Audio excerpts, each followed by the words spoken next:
Hello YouTubers, బాగున్నారా? నేను కూడా బాగున్నానండి. ఈరోజు అయితే పోలీలు ఎలా చేయాలో చూద్దాము.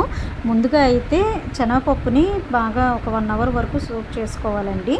చూడండి, ఆ తర్వాత దాన్ని 3 విజిల్స్ వచ్చేంత వరకు కుక్కర్లో పెట్టుకోవాలి. నేను ఇక్కడ చూపించాను కదా, అట్లా కొంచెం మెత్తగా అయ్యే మాదిరిగా పెట్టుకోవాలి. దాని తర్వాత మనకి కొంచెం వాటర్గా కూడా ఉంటుంది కదా, సో ఆ వాటర్ లేకుండా వేరే కంటైనర్లోకి షిఫ్ట్ చేసుకోవాలన్నమాట. ఇలాగా చూడండి, నేను ఎలా అయితే సపరేట్ చేసుకున్నానో వాటర్ నుంచి పప్పుని, అలానే మీరు కూడా సపరేట్ చేసుకొని వేరే కంటైనర్లోకి షిఫ్ట్ చేసుకోవాలి. అలా చేసుకున్న తర్వాత బెల్లం కూడా మనము దంచి పెట్టుకోవాలండి. చూడండి, ఇలా నేను దంచి పెట్టుకున్నాను, అలానే పెట్టుకోండి. తర్వాత మనం ఇప్పుడు సపరేట్ చేసిన ఈ పప్పుని నేనైతే మిక్సీ పట్టలేదండి, కొంచెం మెత్తగానే ఉందనేసి నేను మిక్సీ పట్టకుండా బై హ్యాండ్ తోటే స్మాష్ చేసుకున్నాను. చూడండి ఎలా చేశానో, మొత్తం పప్పు అంతా కూడా ఒక ప్లేట్లో పెట్టుకునేసి అలా స్మాష్ చేసాను. నాకైతే కావాల్సిన కన్సిస్టెన్సీలోకి వచ్చేసింది. మీరు కూడా అలా చేసుకోవచ్చు, లేదు అంటే మిక్సీ అయినా పట్టుకోవచ్చు, అది మీ ఆప్షనల్. ఇప్పుడు ఇందాక దంచి పెట్టుకున్న బెల్లం ఉంది కదండి, దాన్ని అయితే మనం ఒక బౌల్లో వేసుకునేసి కొంచెం దానికి తగినంత వాటర్ కూడా పోసుకోవాలి.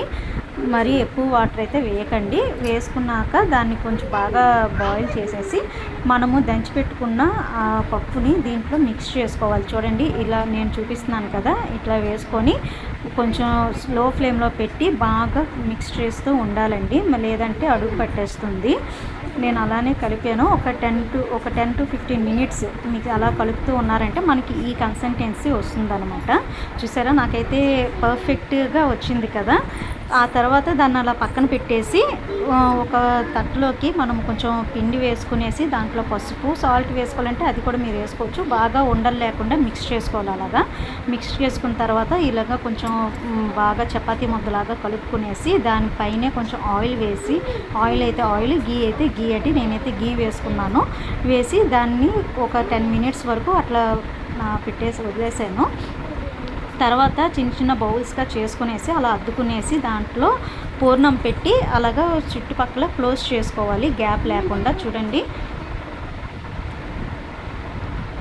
బాగా గ్యాప్ లేకుండా అలాగ క్లోజ్ చేసుకునేసి తర్వాత దానికి ఆయిల్ కానీ గీ కానీ అద్దుకునేస్తూ బాగా అత్తి పెట్టాలండి దాన్ని. చూడండి, ఈ విధంగా చేసుకోవాలి. నేనైతే అంత ప్రిపరేషన్ అంతా కూడా బై హ్యాండ్తోనే చేశాను. చాలామంది అయితే మిల్క్ కవర్స్ వాటిని కూడా యూజ్ చేసి అదుముతూ ఉంటారు. నేనైతే ఇలానే చేసుకున్నాను, నాకు బాగా పర్ఫెక్ట్గా వచ్చిందనేసి. మీరు కూడా ఎలా మీకు కావాల్సిన పద్ధతిలో మీరు చేసుకోవచ్చు. ఫైనల్గా అయితే ఇలా వచ్చింది కదా. మళ్ళీ పెనం మీద దీన్ని వేసుకునేసి పోలీని ముందుకు 1 సైడ్ టు బోత్ సైడ్ కూడా బాగా కాల్చుకోవాలి. చూడండి, మొత్తం మనకైతే కలర్ చేంజ్ అయింది కదా. అలా అయిన తర్వాత అంటే కొంచెం కాలిన తర్వాత గీ అప్లై చేసుకోవాలి. మేమైతే గీ బాగా ఎక్కువగానే తింటాం కాబట్టి నేనైతే చాలా ఎక్కువగానే గీ అప్లై చేసుకున్నాను. అది మీకు ఆయిల్ అయితే ఆయిల్, గీ అయితే గీ పెట్టుకునేసి మీకు కావాల్సిన పద్ధతిలో మీరు చేసుకోవచ్చు. చూడండి, నేనైతే బోత్ సైడ్ గీ బాగా ఎక్కువగానే అప్లై చేశానండి. అప్లై చేసుకున్న తర్వాత కొంచెం చుట్టుపక్కలంతా కూడా బాగా కాలనిచ్చుకున్నాను. ఇదంతా కూడా మీరు లో ఫ్లేమ్లోనే చేసుకోవాలండి. హై ఫ్లేమ్లో పెట్టుకున్నారంటే పోలీ మాడిపోతుంది.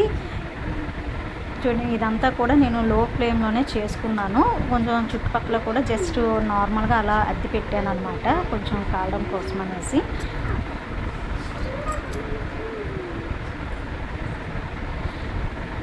చూసారా, ఫైనల్గా అయితే మీరు బోత్ సైడ్ బాగా కాల్చుకున్న తర్వాత మీకు పోలీలు అయితే ఇలా వస్తుందండి. నాకైతే చాలా మంచి టేస్ట్ వచ్చింది. మంచి టేస్ట్తో పాటు నేను ఎలా అనుకున్నానో అలానే చాలా స్మూత్ అండ్ ఇదిగా కూడా వచ్చింది. నాకైతే బాగా నచ్చాయండి ఇవి పోలీలు అయితే. మీకు కూడా నేను చేసే విధానం నచ్చితే కనుక సబ్స్క్రైబ్ చేయండి, ఫాలో అవ్వండి, అలానే లైక్ అండ్ కామెంట్ కూడా చేయండి. Thank you, bye.